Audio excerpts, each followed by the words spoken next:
Muito bem. Nessa aula vamos continuar as preferências do crédito tributário. Já sabemos, as preferências estão nos artigos 186 até o 190 do Código Tributário Nacional. Já vimos que nós temos que dividir as preferências, ou seja, o caput do artigo 186 determina que o crédito tributário prefere a quaisquer outros, à exceção dos trabalhistas e de acidente de trabalho, que se aplica a inventário, arrolamento, liquidação judicial voluntária.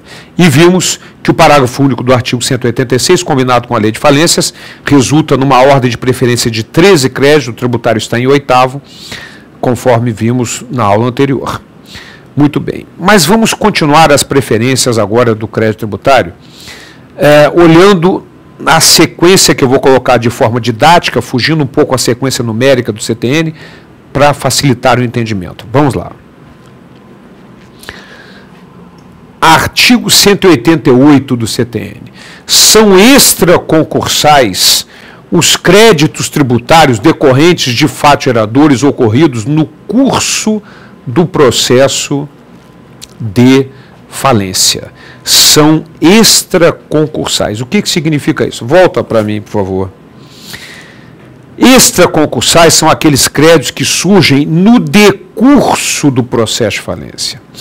E é muito importante que sejam considerados extraconcursais os créditos tributários que surgirem aí, porque eles sobem na hierarquia, né? São considerados extraconcursais e os extraconcursais são pagos antes dos créditos tão somente tributários. Ok? Muito bem, mas vamos adiante. Contestado o crédito tributário, o juiz remeterá as partes ao processo competente, mandando reservar bens suficientes à extinção total do crédito e seus acrescidos, se a massa não puder efetuar a garantia de instância por outra forma. Ouvido quanto à natureza e valor dos bens reservados, evidentemente, o representante da Fazenda Pública interessada. Ele é que vai ter que determinar se aqueles bens horrendos, voltando a imagem para mim, ele é que vai ter que determinar se aqueles bens horrendos são suficientes para garantir a execução fiscal. Ok? Vamos adiante. Parágrafo 2º do artigo 188. O disposto desse artigo aplica-se aos processos de concordata e de recuperação judicial. Lógico, né? Tudo isso que nós vimos, já acabei de falar com vocês, se aplica aos processos de falência, de concordata e de recuperação judicial. Concordata, naturalmente, é aquelas que já foram concedidas, uma vez que não se concede mais, a concordata não está mais prevista na lei de falências. Isso de acordo com o artigo 188 do Código Tributário Nacional. Mas voltando para mim, nós precisamos ver duas decisões jurisprudenciais fundamentais com relação a essa questão. Vamos lá. De acordo com o STJ, efetuada a penhora na execução fiscal, não há que se cogitar de reserva de numerário no juízo da concordata, o que se constituiria, sem dúvida, em garantia dúplice, além da execução fiscal fazer a penhora numerária, que não se compraz com o disposto no artigo 188, parágrafo 1º do CTN. O processo de concordata não paralisa a execução fiscal, nem desconstitui a penhora, uma vez que a execução fiscal prossegue até a alienação do bem penhorado. Ora, voltando para mim, então determina o STJ que, uma vez efetivada a penhora de bens, não há que se falar em garantia numerária, em dinheiro. Seria uma duplicidade de garantia, evidentemente. Mas vamos lá, tem mais uma decisão que eu gostaria de comentar com vocês. Também do STJ, a remuneração do síndico da falência goza de preferência sobre os créditos tributários. Exatamente. Voltando para mim. Ô, Boba, mas por que isso, Boba? Porque a remuneração do síndico é um crédito extraconcursal. É um crédito que surge no decurso do processo de falência. E se surge no decurso do processo de falência, é extraconcursal e os extraconcursais preferem os tributários. a não ser que o tributário também seja extraconcursal, que nós já sabemos que isso pode acontecer, se surgirem durante o processo de falência.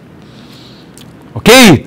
Então vejam quantos aspectos importantíssimos com relação a essa questão de preferência do crédito tributário. Muito bem. Mas ainda temos um outro artigo para conhecer a respeito dessa preferência. Vamos lá. Artigo 189. São pagos preferencialmente a quaisquer créditos habilitados em inventário ou arrolamento ou a outros encargos do monte, os créditos tributários vencidos ou vencidos a cargo do decujo ou de seu espólio, exigíveis no decurso do processo de inventário ou arrolamento e, de acordo com o parágrafo único contestado do crédito tributário, proceder-se-á na forma do disposto no parágrafo 1º do artigo anterior, artigo que nós acabamos de ver, que é o 188. Então, minha gente, vamos voltar para mim e vamos explicar com detalhes esse importantíssimo artigo 189, que, uma vez bem entendido, faz com que o próximo artigo 190 seja entendido também com muita facilidade. Vamos imaginar que nós temos um marco aqui, que é a decretação do processo de falência.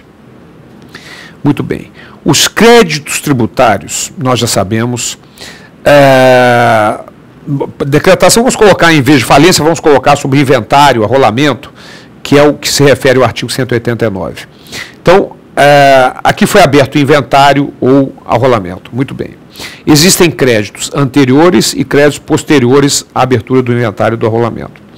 Os créditos tributários, nós já vimos no caput do artigo 186, preferem a quaisquer outros, à exceção dos trabalhistas e de acidente de trabalho. Mas isso se surgiram antes do processo de inventário ou arrolamento, porque, de acordo com o artigo 189, se surgir depois do processo de inventário ou arrolamento, o crédito tributário prefere a quaisquer outros, inclusive aos trabalhistas. Então, muito cuidado. O crédito tributário que surgir no decurso do processo de inventário ou arrolamento prefere a quaisquer outros, inclusive aos trabalhistas que tenham surgido antes da abertura do processo de inventário ou arrolamento. Então, muito cuidado, que nós temos que combinar o 186 com o 189. O crédito tributário, combinando os dois, prefere a qualquer outro, à exceção dos trabalhistas e do acidente de trabalho, que surgiram antes do início do processo de inventário ou arrolamento.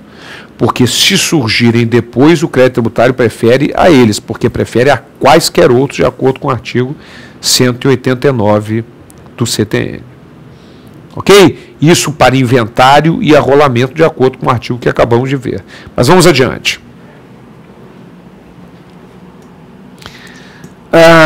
O 190 diz exatamente a mesma coisa do 189, só que no que diz respeito ao processo do processo de liquidação judicial ou voluntária. Exatamente a mesma coisa que determina o nosso artigo 189. Então, em resumo, voltando a imagem para mim, vamos fixar bem isso.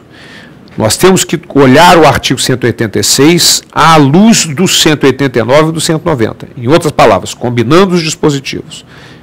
Ou seja, o crédito tributário prefere a quaisquer outros, à exceção dos trabalhistas e daqueles de acidente de trabalho que surgiram antes do processo de inventário, arrolamento, liquidação judicial voluntária.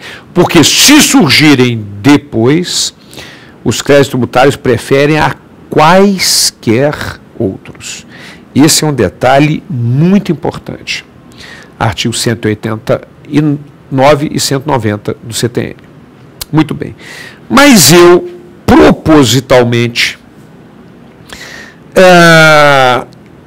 pulei o artigo 187 do CTN, para fazer uma sequência do 186, 188, 190. Pulei o artigo 187 e nós vamos conversar agora sobre ele.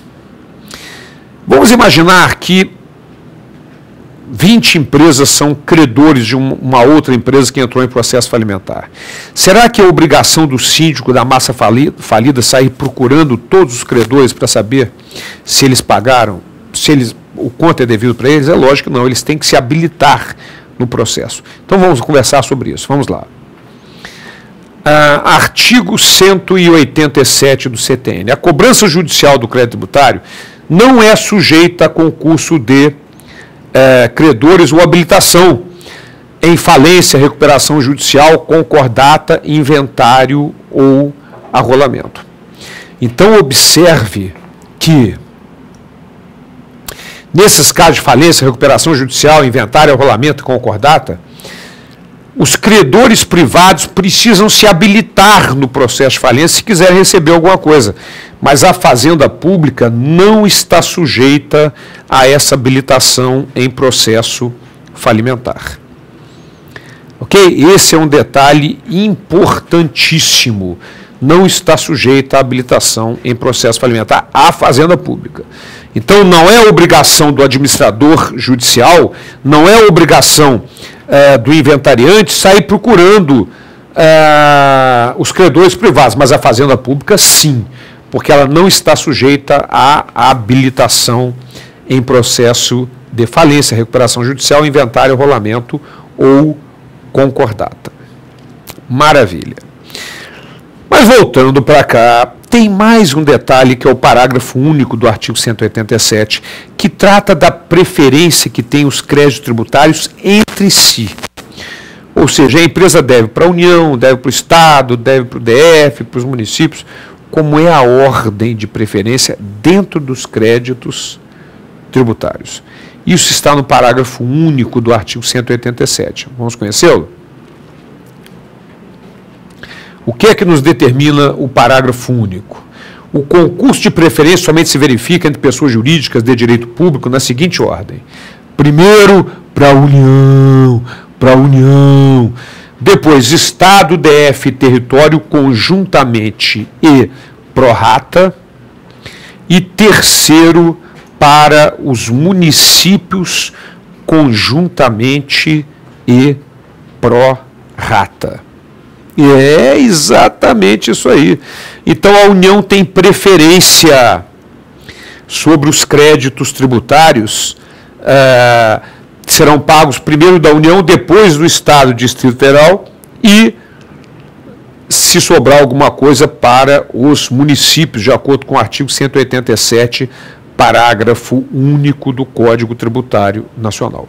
Voltando para mim, mas será que não há inconstitucionalidade no crédito tributário da União ter preferência ao do Estado em função do princípio federativo previsto na Constituição Federal? Vamos dar uma olhada nessa questão que teve que ser decidida pela Justiça. Vamos lá. Súmula número 563 do STF.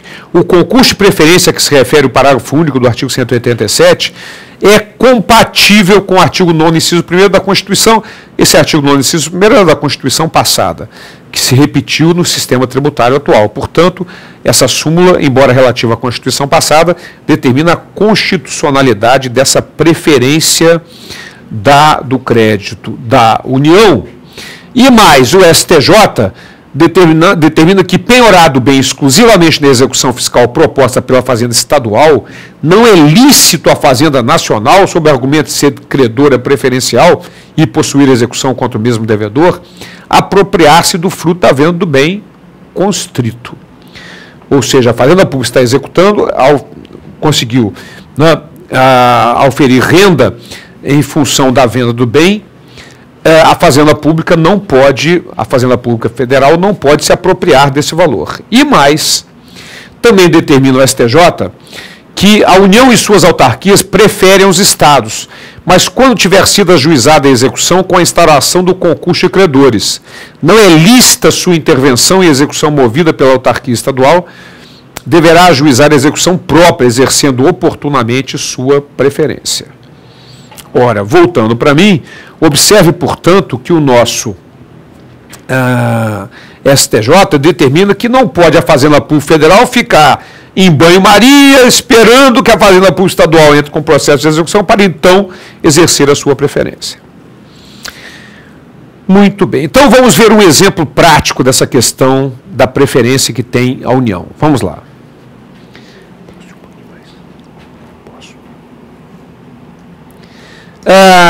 Vamos imaginar que o indivíduo deva à União, ao Estado, ao DF e ao município.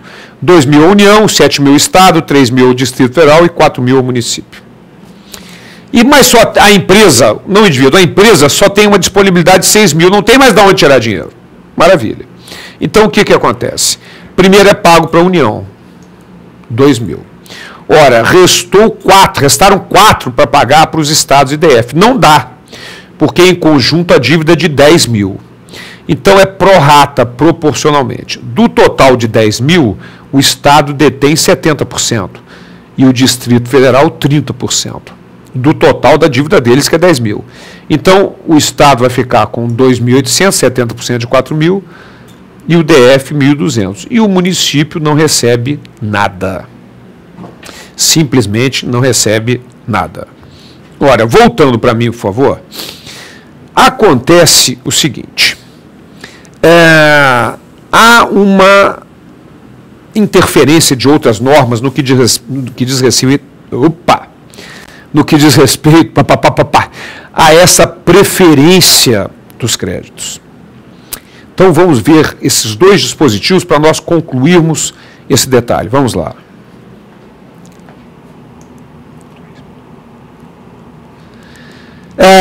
A Lei 6.830 inclui as autarquias, porque o Código só fala em União, Estado, DF e município. A Lei 6.830, no artigo 29, parágrafo único, inclui as autarquias. E a Lei 8.212 de 91 equipara os créditos do INSS aos da União. Se nós considerarmos essas interferências no CTN, nós teremos a seguinte ordem. Primeiro, crédito da União e INSS conjuntamente prorata e autarquias federais. Depois, crédito dos estados, DF e suas autarquias conjuntamente prorata. E depois, crédito dos municípios e suas autarquias conjuntamente e prorata. Voltando para mim, ora, mas será que pode haver essa interferência de outras leis ordinárias no CTN fazendo que seja aplicada essa regra que acabamos de ver? Sem dúvida nenhuma, porque essa questão de preferência do crédito tributário não está elencado na Constituição, no artigo 146, inciso 3º, como matéria reservada à lei complementar. Então, de fato, voltando para a nossa tela, é desta forma que nós temos que aplicar a preferência dos créditos tributários. Exatamente considerando a Lei 8.212 e a Lei de Execuções Fiscais também. Muito bem, voltando para mim, minha gente, com isso nós terminamos o título crédito tributário, importantíssimo título crédito tributário, que normalmente representa em torno de 30% das questões de uma prova de tributário. E no próximo encontro já vamos entrar nos exercícios relativos a este título crédito tributário. Até lá.